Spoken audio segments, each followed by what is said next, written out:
Hello everyone and welcome to Don't Be Bored. Today I'm going to be going through my haul of games from UK Games Expo. The majority of these I have got as review copies, so do keep that in mind, and I will obviously be saying what is what. I did buy a couple of them though. Let's jump through this awesome pile of games that I'm excited to be getting to the table. Jumping straight in with probably the oldest game here, and this is Star Realms. This is a game that is for 2 players, a very quick card game that I just haven't had the opportunity to play yet. So I was really happy when they were offering this for review, because I've always sort of looked at it and gone, well, I like 2-player games, I love card games, well, it should be in my sort of wheelhouse. So I'll be reviewing this one on the channel, very excited for Star Realms. In keeping with small 2-player games is Sumo. It's a slightly different shaped box, certainly very vibrant, very minimalist sort of art style. I've actually already got this one to the table and will be getting it to the table again with different people, but a quick snappy 2-player trick-taking card game with a few sort of twists in terms of when you're wanting to play certain numbers against your opponent. So that is Sumo. And I will say, Bright Eye Games gave me this one to review. Take the Throne is a 3 to 5 player King of the Hill style rock, paper, scissor game that I didn't know too much about ahead of UK Games Expo, but talking to some other creators, Boxed Meeples, definitely go and check them out, and also talking to the sort of the development design team and the company, I was like, yeah, that sounds really cool, and they offered me the opportunity to review this one. So yeah, fast card games, you can see where this is going. Now, 2 games that I've got for review, these will be coming up on the channel in the next few weeks, Molehill, Meadows and Fetching Feathers. I actually spoke to Chris, the designer of these 2 games, ahead of UK Games Expo, so I'd sort of sorted these review copies out. But why am I excited? Well, Chris is the guy behind Zuli or Moving Wild, depending on if you've got like the original or the Oink version of that game.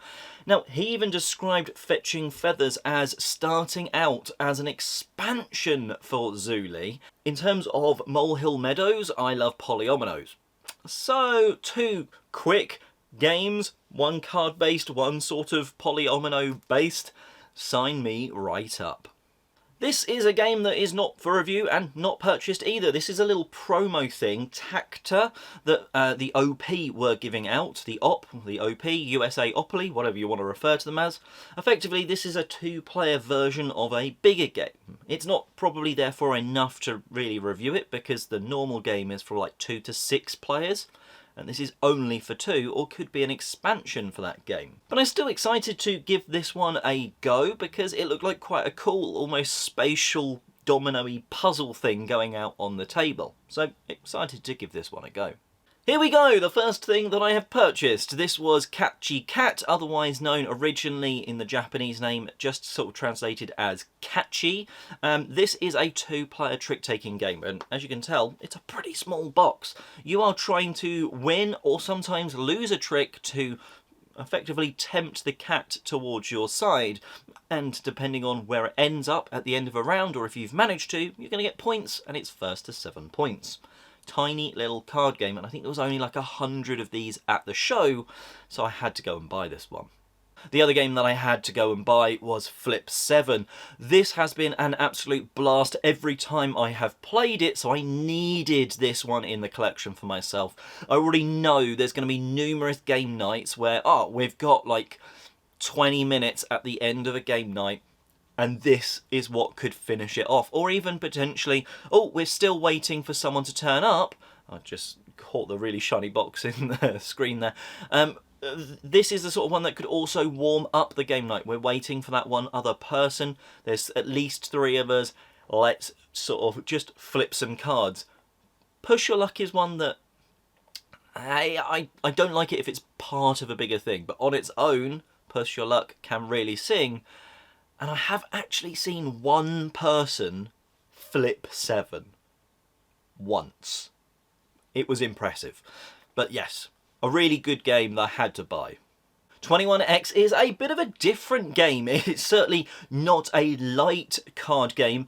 As you're playing 21, but, well, the X is there. Algebra happens.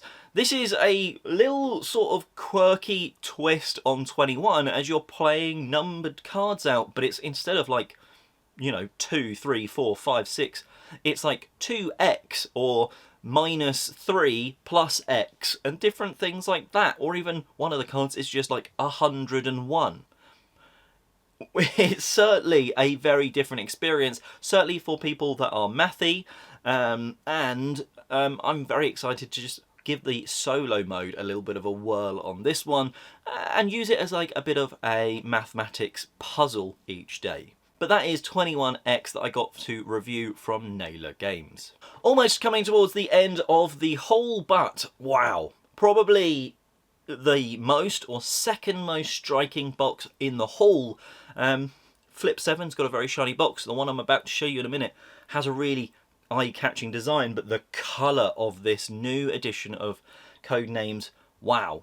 CGE did give me this to review, so I'll obviously be reviewing it, but I will also be trying to do a video comparing this edition to the original edition, because I know people do like that when those sort of videos come out. But what a fantastic game Codenames is. Let's see what the differences are, if it's worth picking it up if you already own the game, or if it's just everyone should have a version of Codenames in their collection. But yeah, very happy to be reviewing this one, and like I said, I will definitely try and do a comparison video as well. And lastly, I got talking to Benji at Cozy Cub Games to review 10B. I mean, I just said the last box art was pretty striking because of the colours, but I think this one also has a striking, really unique look to it. I love the simplicity, I love the place names in this, some really good puns in there on those cards. And the little, you can't quite see it there, but the little smiley faces on like the sun or the clouds is just a really nice feature. But yes, I will be reviewing this one. It's a card sort of, you're building these streets out and each card has a scoring condition on it. So every single card you add to your street could be scoring you points. But will they be scoring you points is all about the placement. This one wants seagulls on the cards left and right of it. This one just wants benches in that street, but it really hopes that the street is complete rather than incomplete. Things like that. Already gave this one a go in the open gaming area, and I'm very excited to try it at different player counts and review this one for you. So those are the 11 games that I picked up at UK Games Expo 2025. Of course, I'm in a very fortunate position that 9 of those were review copies, or 8 of them were review copies. One was, well, they were giving it away as like a free promotional thing to anyone, and then 2 that I did purchase. So obviously keep that in mind. Not everyone is going to go to these conventions and come home with this many games, but at the same time, I definitely have seen people going and spending a huge quantity of money on just like one deluxe box, let alone the rest of their haul as well. But let me know what you picked up at UK Games Expo, or what are you jealous that I managed to get? Let me know in the comment section below. And until next time, have a fantastic day gaming.